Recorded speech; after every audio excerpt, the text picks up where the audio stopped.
பிள்ளையார்பட்டி ஸ்ரீ கற்பக பிள்ளையாரை வணங்குகிறேன். ஆதித்யாய சோமாய மங்களாய புதாயச குரு சுக்கிர சனி பெயர்ச்ச ராகுவே கேதுவே நமோ நமக. நமது வாழ்க வளமுடன் யூடியூப் சேனல் நேயர்கள் அனைவருக்கும் உங்கள் நண்பர் அஸ்ட்ரோ TS மோகன்ராவின் அன்பான வணக்கம், வாழ்த்துக்கள். இப்போ நாம் இந்த வீடியோவில் என்ன பார்க்க போகிறோம் தான் ஜூன் மாத பலன்கள். வழக்கம் போல தான் 12 ராசிக்கும் தனித்தனி வீடியோ. இப்போ இந்த மாதத்தில் கிரகங்கள் எங்கே இருக்குது அப்படின்னா, சுக்கிரன் மேச வீட்டில் பயணம் பண்ணிகிட்டு இருக்காரு. சூரிய பகவான் 15ஆம் தேதிக்கு மேலே ரிஷப வீட்டிலேருந்து மிதுன வீட்டுக்கு வந்துடுவார். குரு பயிற்சி ஆகிட்டார், அதனால் மிதுன வீட்டில் இருக்கார். புதனும் தன்னுடைய சொந்த வீட்டில் மிதுன வீட்டில் இருக்கார். கேது பகவான் செவ்வாய் சிம்ம வீட்டில் இருக்காங்க. செவ்வாய் இப்போ தான் வந்தார், கிட்டத்தட்ட 4-5 வருஷமாக கடக வீட்டில் இருந்த செவ்வாய் இப்போ தன்னுடைய நண்பர் வீடான சிம்ம வீட்டுக்கு வந்திருக்காரு. அங்கே தான் கேது பகவான் இப்போ வந்திருக்காரு. கும்ப வீட்டில் ஆல்ரெடி ராக பகவான் இருக்கார். திருக்கணித பிரகாரம் சனி பகவான் மீன வீட்டில் இருக்கார். இதான் அந்த மாதத்தில் கிரகங்களுடைய நிலைமை. இந்த கிரகங்களை வச்சு தான் நம்ம எப்பவும் போல் 12 ராசிக்கும் எப்படி இருக்குன்னு பார்ப்போம். மாதத்தில் பார்த்தீங்கன்னா வைகாசி விசாகம் ரொம்ப சிறப்பு. எல்லா முருகன் கோவில்கள்லையும் மிகப்பெரிய விழா நடக்கும். அந்த நாட்களில் நாமும் கொண்டாடுவோம். விழா கொண்டாடக்கூடிய வைகாசி விசாகம் கொண்டாடக்கூடிய நாட்டு மக்கள் அனைவருக்கும் நம்முடைய யூடியூப் சேனல் சார்பாக வாழ்த்துக்களை நன்றியும் சொல்லுவோம். நேயர்கள், நீங்கள் இப்போ தான் முத நம்ம இந்த சேனலை பார்க்குறீங்க அப்படின்னா சப்ஸ்கிரைப் பண்ணிக்கோங்க, லைக் பண்ணுங்கள், உங்கள் உறவினர் நண்பர்களுக்கு சொல்லுங்கள். ஏன்னா குறுகிய காலத்தில் இன்றைக்கி கிட்டத்தட்ட 80,000 சப்ஸ்கிரைபருக்கு மேலே வந்திருக்குன்னா நீங்கள் தான், உங்கள் ஆதரவு தான். உங்கள் ஆதரவு இல்லைன்னா நான் இல்லை. சரி, இன்னும் யாருக்காவது எனக்கிட்ட ஜாதகம் பார்க்குறோம்னா கீழே இருக்க நம்பருக்கு ஃபோன் பண்ணுங்கள். நான் வாட்ஸ்அப் நம்பர் தரேன். இல்லை ஏதாவது சந்தேகங்கள் கேட்கணும், இல்லை கமெண்ட்ஸில் கேளுங்க, இல்லை ஃபோனில் கேளுங்க, நான் சொல்கிறேன் எனக்கு தெரிஞ்சதை. சரி, என்னுடைய நேயர்கள் அனைவருக்கும் மீண்டும் நான் வணங்கும் என் குலதெய்வம் முத்துமாரியம்மன் அண்ணாமலையார் உண்ணாமலத்தாய் நான் நித்தம் வணங்கி வேண்டி நிற்கும் குமரமலையான் என் தாய் தந்தையரை வணங்கி இந்த மாதம் உங்கள் அத்தனை பேருக்கும் நல்ல பலனே கிடைக்கும், நல்லதே நடக்கணும்னு வேண்டிக்கிறேன். ஓம் நமச்சிவாய. இப்போ நாம் கடகராசியை பார்ப்போம். கடகம் அப்படின்னா பாதுகாப்பு, அரண், இரக்க குணம், காவல், தாய்மை, அன்னை, சரம், ஸ்பீடு எல்லாம் சொல்கிறது யாருன்னா கடகம். கடக ராசியிலையோ கடக லக்னத்திலையோ சிம்ம ராசியிலையோ சிம்ம லக்னத்திலேயோ பிறக்கணும்னா கொடுத்து வச்சுக்கணும். ஏன் அப்படின்னா கடகத்துக்கு 9ஆம் இடம் குருவோட வீடு, கடகத்துக்கு 10க்கும் 5க்கும் உள்ள வீடு செவ்வாயோட வீடு. இது ஒரு நண்பர்கள். அப்போ தர்ம கர்மாதிபதி யோகம். கடக ராசியோ கடக லக்னமாக இருந்தால் நீங்கள் யாருடைய அனுகிரகத்துக்கு வர்றீங்க? குருவோட அனுகிரகம், செவ்வாயோட அனுகிரகத்துக்கு வர்றீங்க. அதே மாதிரி சிம்ம ராசி சிம்ம லக்னமாக இருந்தால் உங்களுக்கு 10ஆம் இடம் என்பது 9ஆம் இடம் என்பது செவ்வாயோட வீடு, 5ஆம் இடம் என்பது குருவோட வீடு.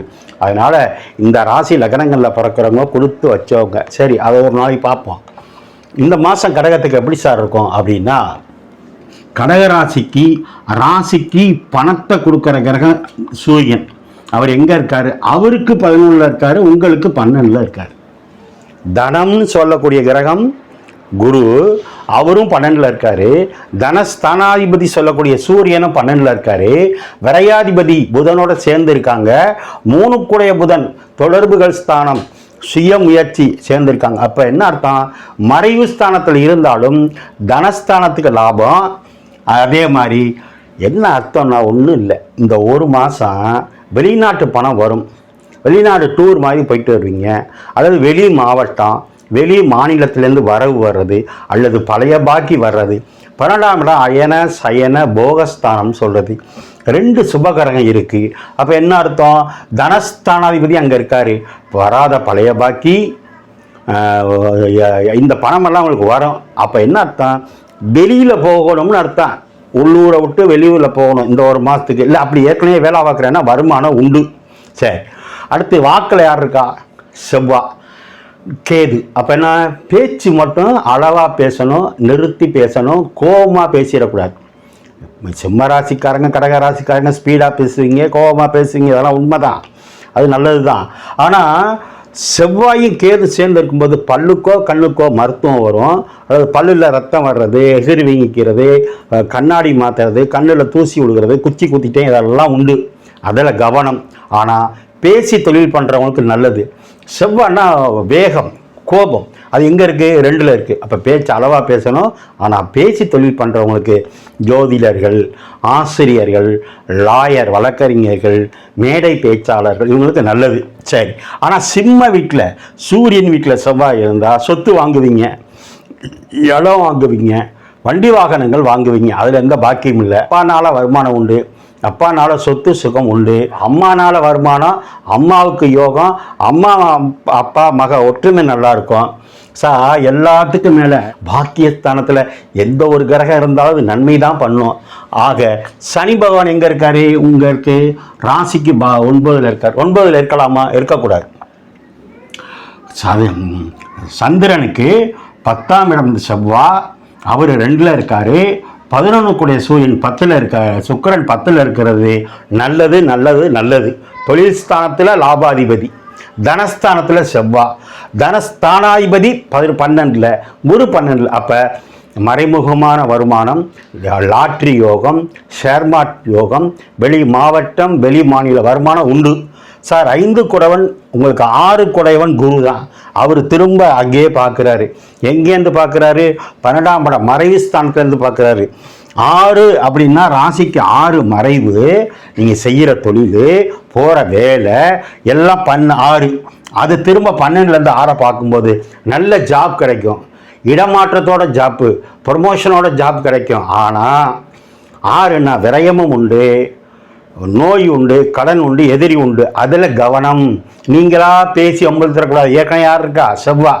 ஏன்னா சந்திரனால சரவிடு, ஸ்பீடு, வேகமான கிரகம். அப்போ 6ன்னா அடிவயிறு, குறிப்பாக பெண்களை அந்த அடி வைத்து பகுதியை கவனமாக பார்த்துக்கணும்.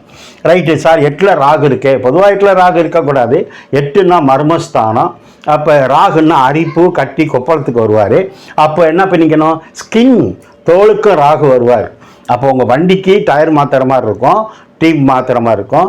ஆனால் உங்கள் உடல் 8ன்னா மர்மஸ்தானம். மறுபடியும் சொல்கிறேன், மர்மஸ்தானங்களை, யூரின் போகிற இடம், மோஷன் போகிற இடங்களில் அழுக்கு சேராமல், அரிப்பு வராமல் சுத்தமாக வச்சுக்கிறது நல்லது. 9ல் சனி இருக்கிறதுனால இதுவும் அந்நிய தேசம், அந்நிய பாஷை, அந்நிய மொழி பேசுகிறவங்கனால லாபம் உண்டு. ஆக இந்த மாதம் முழுவதும் வெற்றி வெற்றி வெற்றி. அது மட்டும் இல்லை, இந்த சுக்கிரன் 4ஆம் இடத்தை திரும்ப பார்க்குறார். உங்களுக்கு 1, 2, 3, 4ஆம் இடத்தை 4 சுக்கிரன் திரும்ப பார்க்கறதுனால அழகான லக்ஸரியான வாகனம் வாங்குவீங்க, இல்லை வீடு கட்டுவீங்க, இல்லை இடம் வாங்குவீங்க. ஆக இந்த மாதம் முழுவதும் கடகத்துக்கு வெற்றியே, எந்த மாற்றமும் இல்லை. தைரியம் பாருங்க. 2 வாக்குஸ்தானாதிபதி மறைஞ்சாருன்னு நினைக்க வேணாம்.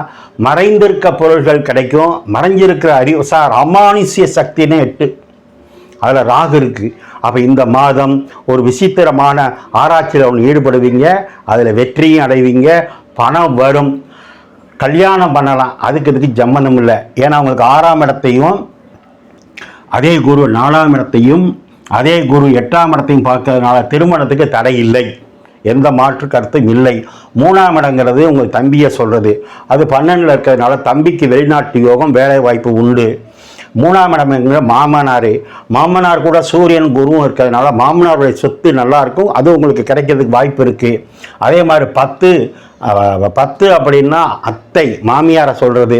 மாமியாரை சொல்கிற இடத்துல சுக்கிரன் இருக்குது. சுக்கிரனும் ஒரு அத்தைக்குள்ள கிரகம். அப்போ இந்த மாதம் முழுவதும் உறவினர்கள்னால, அத்தைனால, சகோதரினால, உங்கள் அப்பானால, மனைவினால் அவ்வளோ பேருக்கு யோகம் உண்டு உண்டு உண்டு. நீங்கள் வழிபட வேண்டியது இப்போ பெருமாள் வழிபாடு, முருகன் வழிபாடை பண்ணுங்க. இந்த மாதத்தை கொண்டாடுங்க. ஓம் நம சிவாய.